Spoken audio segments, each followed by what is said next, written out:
जय हिंद साथियों, नमस्कार। आप सभी साथियों का एक बार पुनः आपके अपने YouTube चैनल पर स्वागत है। आप सभी साथियों को मेरा प्यार भरा नमस्कार।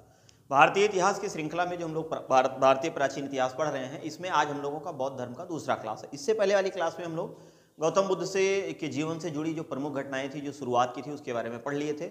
और आपको बता दें कि 29 वर्ष की अवस्था में गौतम बुद्ध अर्थात सिद्धार्थ, अभी तो गौतम बुद्ध हुए नहीं, अभी सिद्धार्थ ही हैं। तो सिद्धार्थ 29 वर्ष की अवस्था में गृह त्याग दिए हैं और गृह त्याग की जो प्रमुख घटनाएं हैं वो भी हमने आपको बता दिया है। इनके जुड़ी जो प्रमुख प्रतीक चिन्ह थे उसको भी हमने बता दिया, जैसे जन्म क्या था कमल, और यौवन अवस्था पे क्या था इनका सांड, और उसके बाद में जब ये गृह त्यागे थे तो घोड़ा इनका प्रतीक था। जब ये ज्ञान की प्राप्ति किए थे तो पीपल वृक्ष के नीचे, तो इसलिए पीपल वृक्ष था। उसके बाद में जब ये प्रथम उपदेश दिए थे तो कहीं ना कहीं एक चक्र एक नया परिवर्तन, धर्म चक्र परिवर्तन एक था। और उसके बाद जब इनका मृत्यु या निर्वाण की बात थी तो वहां पर स्तूप मतलब पद चिन्ह था।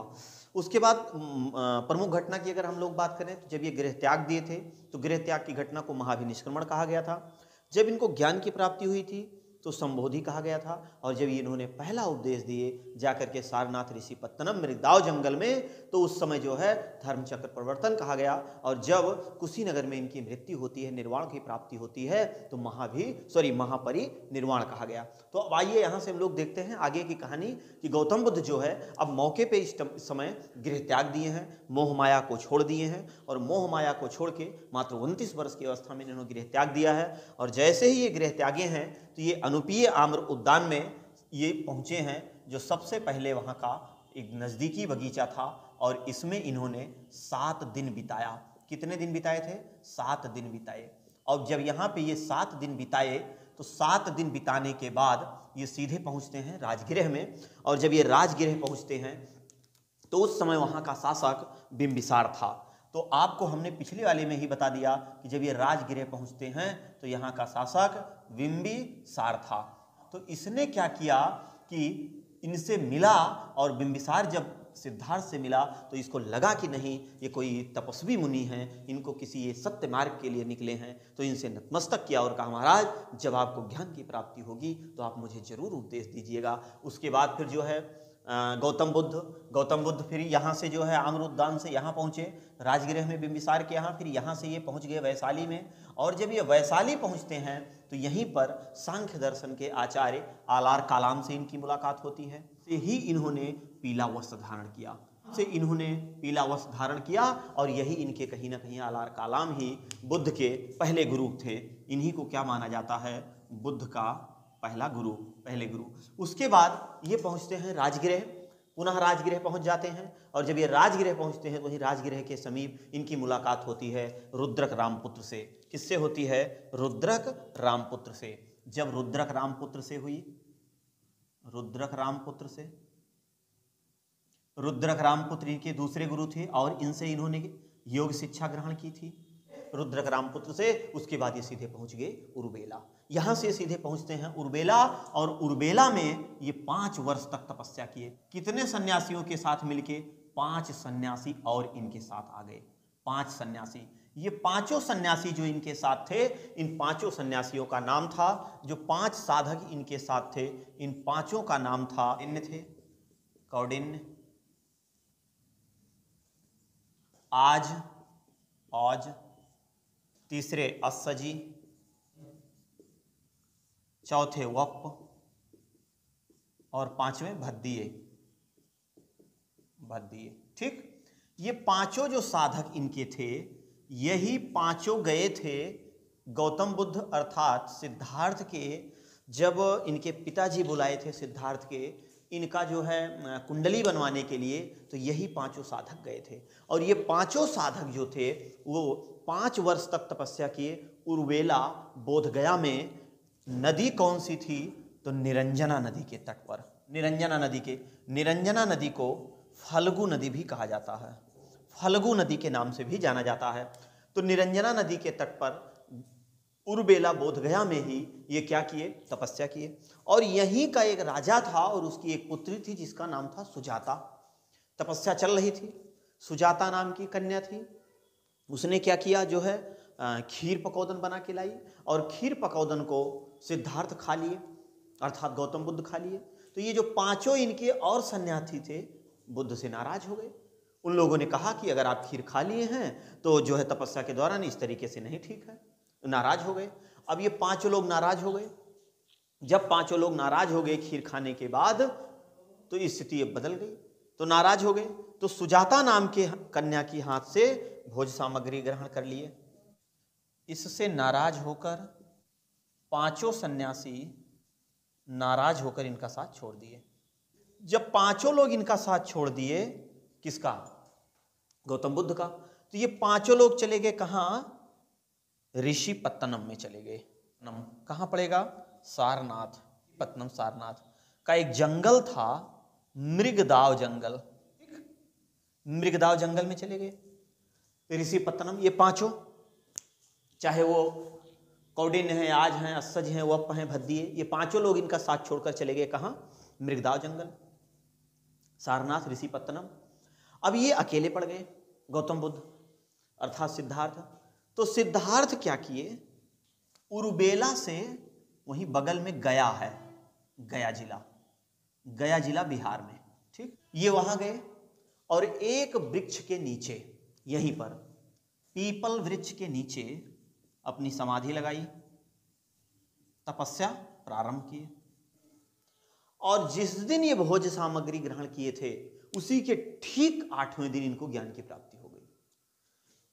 जिस दिन ये भोज सामग्री ग्रहण किए थे, ज्ञान की प्राप्ति हो गई। जब इनको ज्ञान की प्राप्ति हुई, तभी से ये बुद्ध कहलाए, तभी से ये महात्मा कहलाए, तभी से ये गौतम कहलाए। 6 वर्ष तक तपस्या करने के बाद 35 वर्ष की आयु में सिद्धार्थ को ज्ञान की प्राप्ति हो गई। ज्ञान की प्राप्ति इनको हो गई, ज्ञान की प्राप्ति। तो 35 वर्ष की आयु में 6 वर्ष तपस्या करने के बाद सिद्धार्थ को ज्ञान की प्राप्ति हो गई। जब इनको ज्ञान की प्राप्ति हो गई, तो ज्ञान प्राप्ति के बाद ये बुद्ध कहलाए। बुद्ध या गौतम या महात्मा। तभी से इनको क्या कहा जाने लगा? गौतम बुद्ध।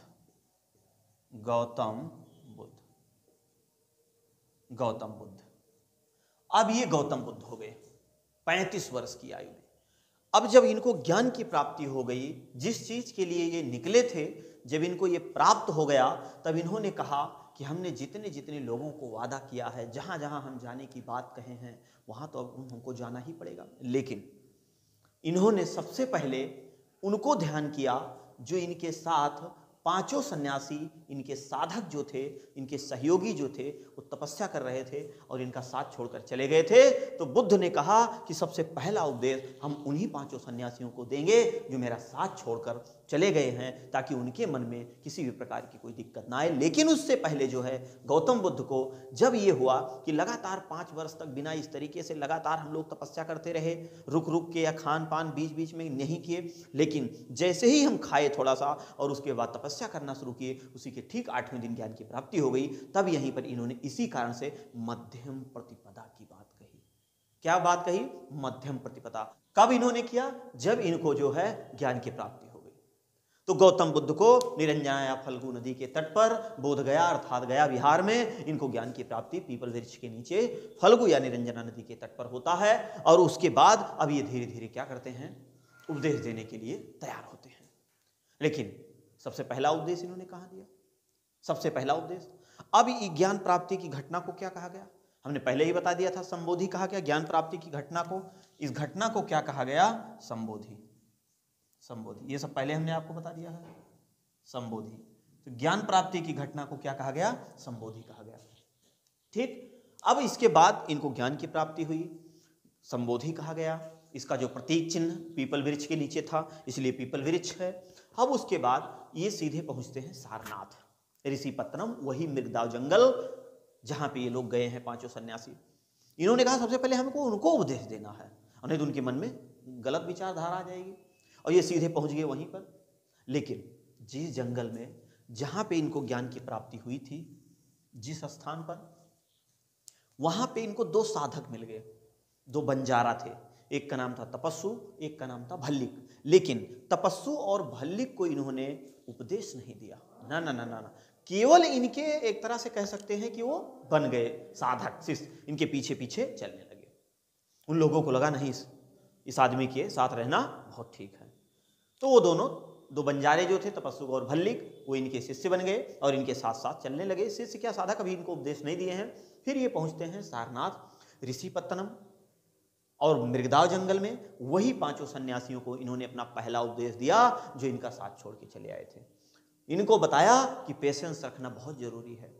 आप तो एकदम जीवन के अंतिम समय में जब आपको सफलता मिलने वाली थी तो आप हारी मान लिए। तब इन लोगों ने कहा कि महाराज गलती हो गई, अब जीवन में दोबारा ऐसे नहीं होगा। तो इतिहास गवाह है कि मेहनत करने वालों की कभी हार नहीं होती है। लास्ट में कभी कभी ऐसा होता है जब लगता है पूरी दुनिया आपका सारा सब कुछ समाप्त हो गया है, लेकिन वही संघर्ष होता है, उसी के बाद का जो आपके लिए दिन या समय होता है वही आपके लिए बेहतर होता है। इतिहास गवाह है कि उसी के बाद जो है गौतम, अगर ये भी उसी समय नाराज होकर चले गए होते, हो सकता है ज्ञान की प्राप्ति ना हो पाती, या जिस लक्ष्य के लिए लोग निकले थे वो ना मिल पाता। तो जाकर के इनको उपदेश दिए और ये पांचों लोग जो है क्या किए कि इन माफी वगैरह मांगे और यहीं से सवाल बनना शुरू हो गया कि गौतम बुद्ध ने अपना पहला उपदेश कहाँ दिया और किसको दिया। तो उन्हीं पांचों सन्यासियों को दिए जिनका साथ छोड़ के वहां से चले आए थे। अब इसके बाद वर्षा होने लगी वहीं सारनाथ में ही। अब ये वहीं रुक गए। तो ज्ञान प्राप्ति की पहली वर्षा काल बुद्ध ने कहाँ बिताई थी? सारनाथ में ही, सारनाथ में। तो पहली वर्षा काल इनकी वहीं सारनाथ में बीती। फिर वहां से ये वादा किए हैं बिंबिसार को जाना है, अपने घर परिवार वालों को भी उपदेश देना है, पिताजी को और भी पत्नी को भी उपदेश देना है, प्रजापति गौतमी मौसी को उपदेश देना है और भी लोगों को उपदेश देना है। क्या था, कैसे था, इसका पहले स्क्रीनशॉट लीजिए, उसके बाद फिर हम आगे चलते हैं। चलिए अब हम लोग देख लेते हैं कि गौतम बुद्ध को ज्ञान की प्राप्ति तो हो गई। अब ज्ञान प्राप्ति के बाद कैसे कैसे ये लोग ये कहाँ पहुंचे और किन किन लोगों को शामिल किया संघ में और कैसे कैसे इन्होंने उपदेश दिया। देखिए एक चार्ट हमने आपको बना दिया है। ज्ञान प्राप्ति की बात अगर हम लोग करें तो ज्ञान प्राप्ति की जो घटना है उसको क्या कहा गया? संबोधि कहा गया। ठीक, ज्ञान प्राप्ति इनको हो गई। अब ये बुद्ध कहलाए। और जो ज्ञान प्राप्ति की घटना है एक बहुत बड़ी तिथि है, जन्म इनका, ज्ञान प्राप्ति की घटना और मृत्यु, तीनों चीजें हुई थी कब? बुद्ध पूर्णिमा के दिन। तो बैसाख, ये तीन चीज, एक तो जन्म जन्म जन्म, ज्ञान प्राप्ति ज्ञान प्राप्ति और मृत्यु, तीनों घटना बैसाख पूर्णिमा के दिन हुई थी। बैसाख पूर्णिमा के दिन। सोचिए, इसी कारण जो है इसे बुद्ध पूर्णिमा के नाम से आज भी जाना जाता है। बुद्ध पूर्णिमा कारण जो है यहाँ बुद्ध पूर्णिमा कहा गया। चलिए अब हम लोग चलते हैं ज्ञान प्राप्ति के बाद उपदेश। सबसे पहले हमने आपको बताया कि जब गौतम बुद्ध अर्थात सिद्धार्थ अब तो बुद्ध कहलाए तो इनको ज्ञान की प्राप्ति गया में हो गई, निरंजना फल्गु नदी के तट पर। वहां से ये सीधे पहुंचते हैं, जो पहली इनकी यात्रा थी वो ऋषिपत्तनम या सारनाथ थी। और ये सारनाथ पहुंच के उन्हीं अपने पांचों सन्यासियों को उपदेश दिए। सारनाथ में उन्हीं पांचों को उपदेश दिए जो इनका साथ छोड़कर चले आए थे। तो सबसे पहले 5 सन्यासी को इन्होंने उपदेश दिया। वहां से उपदेश देने के बाद ये वाराणसी पहुंचे और वाराणसी में एक इनका शिष्य बना, यश नाम का व्यक्ति था। यश नाम का व्यक्ति इनका शिष्य बना। यश नाम का व्यक्ति शिष्य बना। शिष्य ये अपने परिवार के सभी सदस्यों को इनके साथ जोड़ दिया। वाराणसी में जब ये पहुंचे, यश नाम के व्यक्ति शिष्य बना और इसके परिवार के सभी सदस्य जुड़ गए। ठीक, फिर वाराणसी से ये सारनाथ आ गए। पुनः वाराणसी से पुनः सारनाथ आ गए और जब ये सारनाथ पहुंचे तो यही बारिश शुरू हो गई। तो प्रथम वर्षा काल इनका यहीं पर बीता था। प्रथम वर्षा काल यहीं पर बीता। तो यहीं पर इनका पहला वर्षा काल बीता। ठीक, तो पहली वर्षा काल इनकी कहां पर बीती गौतम बुद्ध की? तो वहीं सारनाथ में ही। और उसी के बाद जो है ये वहीं पर कुछ दिन तक रुक गए। उसके बाद ये पहुंचे उर्वेला। फिर सारनाथ से ये उर्वेला चले और भद्र नाम का एक व्यक्ति मिला जिसको इन्होंने भद्रवर्गीय भी कहा। भद्र नाम का जो व्यक्ति मिला उसको बुद्ध ने भद्रवर्गीय भी कहा, भद्रवर्गीय कहा, भद्रवर्गीय कहा। और ये भी इनका क्या बन गया? शिष्य बन गया, शिष्य बना। ये भी इनका शिष्य बना। किसका शिष्य बना? गौतम बुद्ध का। कहाँ? उर्वेला में। उर्वेला में जब ये पहुंचे तो ये तो शिष्य बना ही, उसके बाद फिर ये राजगृह पहुंच गए। अब जब ये राजगृह पहुंचते हैं गौतम बुद्ध, तो इन्होंने एक व्यक्ति को वादा किया था जिसका नाम था बिंबिसार, वहां का शासक था। तो राजगृह का शासक उस समय उसका नाम था बिंबिसार, और बिंबिसार को भी इन्होंने क्या किया? उपदेश दे दिया। गौतम बुद्ध ने उपदेश दिया तो बिंबिसार ने इनको खुशी मन से बेणुवन विहार दान में दे दिया, और इनको दान में दे दिया गौतम बुद्ध को। तो बा से बिंबिसार और बा से बेणुवन विहार। तो बा से बिंबिसार और बा से बेणुवन विहार। राजगृह में जब गौतम बुद्ध पहुंचे तो उस समय जो है वहां का शासक बिंबिसार था, और बिंबिसार ने इनकी अधीनता स्वीकार ली। और उसके बाद अधीनता स्वीकार का मतलब इनका शिष्य बन गया। और उसके बाद बेणुवन विहार इनको खुशी मन से दे दिया। किसको दे दिया? गौतम बुद्ध को। अब गौतम बुद्ध को याद आया कि हम अपने परिवार के लोगों को भी शिक्षित करना है, उनको भी दीक्षा देनी है, उनको भी संघ में शामिल करना है। तो ये सीधे राजगृह से कहाँ पहुंचते हैं? लुम्बिनी पहुंचते हैं। अब लुम्बिनी क्या था? इनका कर्म स्थली था, जन्म स्थली कह सकते हैं। इनका जन्म स्थली था, जन्म स्थली। अपने जन्म स्थली पहुंचे और अपने परिवार के लोगों को इन्होंने उपदेश दिया। ये अपने परिवार के लोगों को उपदेश दिए। अपने परिवार के लोगों को उपदेश देने के बाद अब ये धीरे धीरे धीरे धीरे और फिर राजगृह पहुंच गए। जब ये राजगृह पहुंचते हैं, एक बार तो राजगृह गए ही थे, और जब ये राजगृह पहुंचे और राजगृह में भी लोगों को इन्होंने उपदेश दिया, अन्य लोगों को भी, और अन्य लोगों को राजगृह में उपदेश दिए, और अन्य लोगों को राजगृह में उपदेश दिए और शिष्य बनाए। उसके बाद ज्ञान प्राप्ति के 8वें वर्ष बुद्ध कहाँ पहुंचे? वैशाली। वैशाली किसका क्षेत्र हुआ करता था? लिच्छवियों का। बुद्ध को कुटाग्रशाला विहार दान में दे दिया। बिंबिसार ने बेणुवन विहार दिया था, लिच्छवियों ने कुटाग्रशाला विहार दान में दे दिया, दान में दे दिया, बुद्ध को दान में दे दिया। और अधिक से अधिक लोग शिष्य बन गए, लोग इनके शिष्य बन गए। अब जब अधिक से अधिक लोग लिच्छवियों के जो क्षेत्र थे वहां के लोग ज्यादातर इनके शिष्य बन गए। अब गौतम बुद्ध सीधे यहां से कहां पहुंचते हैं? श्रावस्ती। ज्ञान प्राप्ति के 20वें वर्ष गौतम बुद्ध सीधे पहुंचते हैं श्रावस्ती। और यही श्रावस्ती में ही उस समय का सबसे खतरनाक डाकू, जिसका विश्वविख्यात डाकू था उस समय का, अंगुलीमाल नामक डाकू। तो अंगुलीमाल नामक डाकू से इनकी मुलाकात होती है ज्ञान प्राप्ति के 20वें वर्ष श्रावस्ती में ही। और श्रावस्ती में जो खतरनाक आदमी मिला वो कौन था? अंगुलीमाल नामक डाकू। अंगुलीमाल नामक डाकू का मतलब क्या था? इसका क्या इतिहास था? थोड़ा इसके बारे में जानिए। कौशल जो था, कौशल की राजधानी श्रावस्ती, और कौशल की राजधानी श्रावस्ती का जो सबसे कह सकते हैं कि एक आतंकवादी ग्रुप टाइप में था, उसका क्या नाम था? अंगुलीमाल नामक डाकू। और जब अंगुलीमाल नामक डाकू से मुलाकात हुई गौतम बुद्ध की, तो गौतम बुद्ध के जो और भी सहयोगी थे, इनके साथ और जो शिष्य थे, तो उसी जंगल में गौतम बुद्ध आगे आगे जा रहे थे और पीछे पीछे इनके और सहयोगी आ रहे थे। इनके सहयोगियों ने कहा कि महाराज वापस आ जाइए, आगे तो बहुत बड़ा डाकू है, हम लोग गलत रास्ते से आ गए। गौतम बुद्ध ने कहा है, क्योंकि गौतम बुद्ध को दुख से डर से कोई मतलब ही नहीं था। इनका मानना था कि जो है ये लोग अपना पुनर्जन्म अपनी इच्छा पर मानते थे, और जैन धर्म वाले अपनी आत्मा पर मानते थे। तो इनके मन में आया कि जो होना है वो तो होके ही रहेगा, उसमें कौन सा बहुत बड़ी बात है, चलो देखते हैं वो कौन सा है। जब हम नहीं सुधारेंगे फिर और कौन सुधारने वाला आएगा, हम ही जब पीछे हट जाएंगे तो फिर मतलब क्या निकलेगा। और तब तक भैया इनके साथ जो और सहयोगी थे वो सब भाग के किनारे खड़ा हो गए। और जब भाग के किनारे खड़ा हो गया, अंगुलीमाल नामक डाकू के सामने गौतम बुद्ध पहुंच गए, और लंबी चौड़ी चेची से एकदम करिया जट एकदम जवन टंगारी ले उस रास्ते से जो जाता था उसकी सबकी अंगुलियां काट करके और उसको पिरो करके और गले में पहन लेता था। इसीलिए इसका नाम दे दिया गया अंगुलीमाल नामक डाकू। एकदम माला माल हो गया था, माला पहन लिया था, अंगुलियों को काट कर उसका माला पहन लिया था ढेर सारे। गौतम बुद्ध पहुंचे, अंगुलीमाल नामक डाकू ने गौतम बुद्ध से कहा कि तुमको डर नहीं लग रही है पुजारी?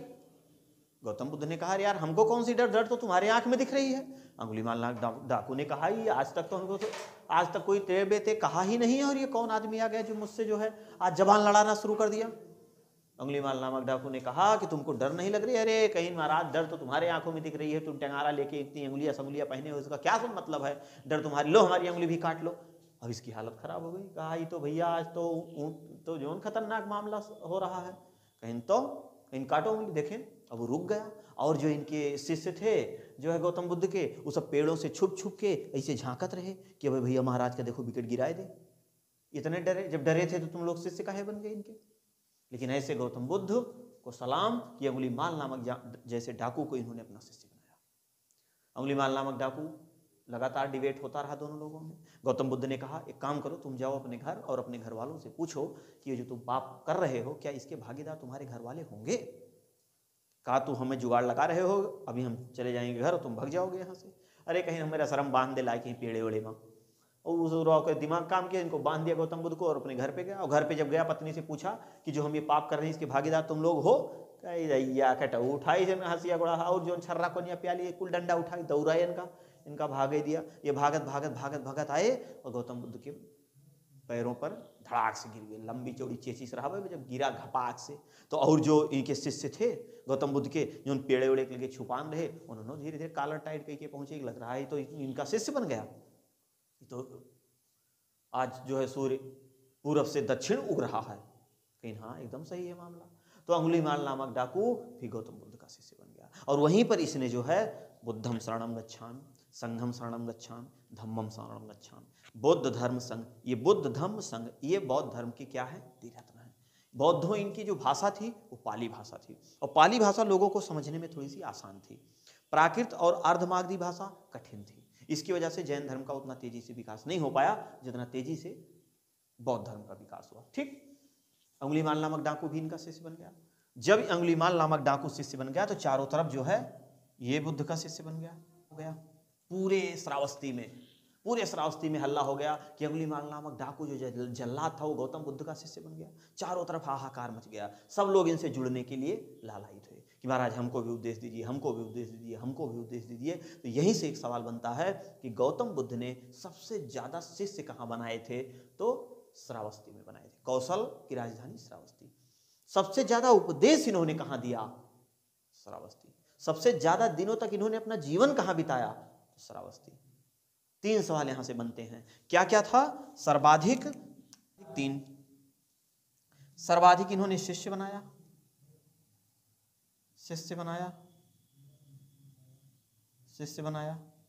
सर्वाधिक शिष्य बनाया, पहला काम। सर्वाधिक उपदेश दिए,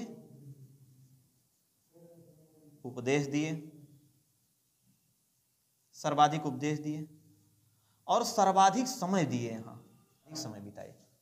3 काम इन्होंने मतलब गौतम बुद्ध ने किया।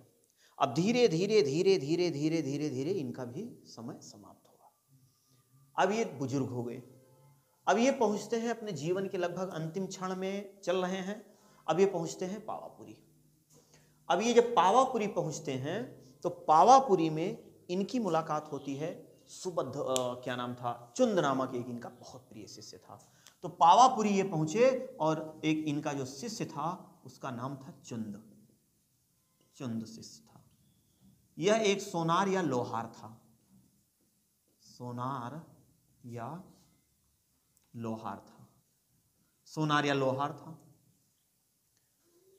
लोहार इनका क्या बन गया, शिष्य बन गया। जब इसके यहां पहुंचे तो ये लोहार या सोनार चुंद ने कहा कि महाराज हम आपको आज कुछ खिलाना चाहते हैं। तो इसने क्या किया, इनको सूकर मादु खिला दिया। कुछ लोगों का मानना है कि सूकर मादु मतलब सुअर की मांस, लेकिन नहीं, भमफोड़, मशरूम जिसको कहते हैं, भमफोड़ खिला दिया। अब ये बेचारे एकदम बुजुर्ग हो गए थे, मशीन इनकी कमजोर हो गई थी, पचा नहीं पाए। अब इनको यहीं से अतिसार रोग हो गया।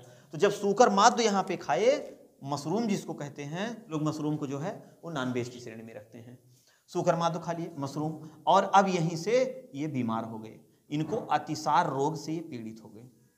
मशीन एकदम कमजोर हो गई थी, फिल्टर कर नहीं पाई, हार्ड मटेरियल खिला दिया इनको। भाई खुशी मन से उसके गुरुजी थे, पहुंचे थे तो हुआ। तो अब क्या हुआ कि पावापुरी में गौतम बुद्ध जो है बीमार पड़ गए, और बीमार पड़ गए यहां से सीधे चले जाते हैं कुशीनगर। अब यहां से ये कुशीनगर पहुंचते हैं, और जब ये कुशीनगर पहुंचते हैं तो वहीं पर एक व्यक्ति मिलता है। चाहे आप इसको कुशीनगर कहिए और चाहे आप इसको कुशीनारा कहिए। कुशीनारा, यहीं पर अंतिम शिष्य इनका जो था सुबद्ध, अंतिम शिष्य सुबद्ध,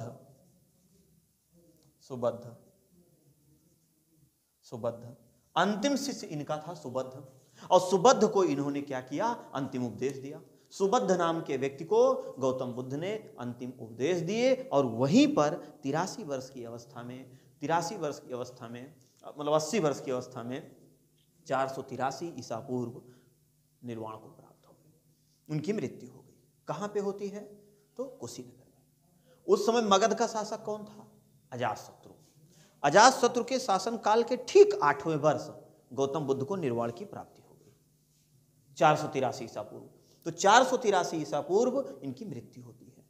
मृत्यु, और मृत्यु कब होती है, वैशाख पूर्णिमा के दिन। जिस दिन इनको ज्ञान प्राप्त हुआ, जिस दिन इनका जन्म हुआ, उसी दिन इनकी मृत्यु होती है, बुद्ध पूर्णिमा के दिन, वैशाख की बुद्ध पूर्णिमा। इसलिए वैशाख वाली जो बुद्ध पूर्णिमा मनाई जाती है उसको बुद्ध पूर्णिमा कहा गया, वैशाख पूर्णिमा को बुद्ध पूर्णिमा कहा गया। तो जब इनकी मृत्यु कब होती है, तो इनकी मृत्यु 483 ईसा पूर्व, 483 ईसा पूर्व, 483 ईसा पूर्व इनकी मृत्यु होती है। और इनके शरीर धातु को मांगने वाले 8 लोग आ गए, अलग अलग लोग आ गए। सब कहने लगे हम दफन करेंगे, हम दफन करेंगे, हम दफन करेंगे, हम दफन करेंगे। ये मामला चल ही रहा था। इसी बीच अजातशत्रु पहुंच गया। अजातशत्रु ने कहा एक काम करो, सब लोग किनारे हटो, चलो भागो, मैं करूंगा। तो फिर वो भी बौद्ध धर्म का अनुयायी हो गया था। कहा यार अहंकार करना भी ठीक नहीं है, बुद्ध ने कहा था कि मिलजुल के कोई काम करो। कहा ना ना ना, चलो ठीक है, अच्छा जितने लोग हो सब लोग ले लो। तो इनके शरीर धातु का 8 भागों में विभाजन कर दिया गया। 8 भागों में विभाजन करने के बाद जो है 8 स्थानों पे अलग अलग लोगों ने अलग अलग अपना स्तूप बना दिया। और इसके बाद इनके धर्म प्रचार के लिए यहीं से बौद्ध संगीतियों का आयोजन किया गया। इनके धर्म कैसे थे, किस तरह से इसका विस्तार किया जाएगा, पहली बौद्ध संगीत, दूसरी बौद्ध संगीत, तीसरी बौद्ध संगीत, चौथी, उसके बाद हीनयान, महायान, इसका मतलब क्या होता है, किस प्रकार इनके कौन कौन शिष्य बने थे, कौन कौन लोग आए थे, किस प्रकार जो है बौद्ध धर्म का धीरे धीरे करके पतन हुआ। उसके बाद अचानक उत्तर भारत में और दक्षिण भारत में किस प्रकार बौद्ध धर्म का विस्तार हुआ। ये वाली क्लास हम आपको अगली वाली क्लास में बताएंगे। इसका आप स्क्रीनशॉट ले लीजिए, अच्छे से आप नोट्स बना लीजिए। और अगले वाले में हम पूरा बौद्ध का जो है दर्शन और बौद्ध से जुड़ी जो प्रमुख घटनाएं और इनके जो साहित्य ग्रंथ, ये सब हम लोग अगली वाली क्लास में देख लेंगे। मिलते हैं नेक्स्ट क्लास में, तब तक के लिए जय हिंद।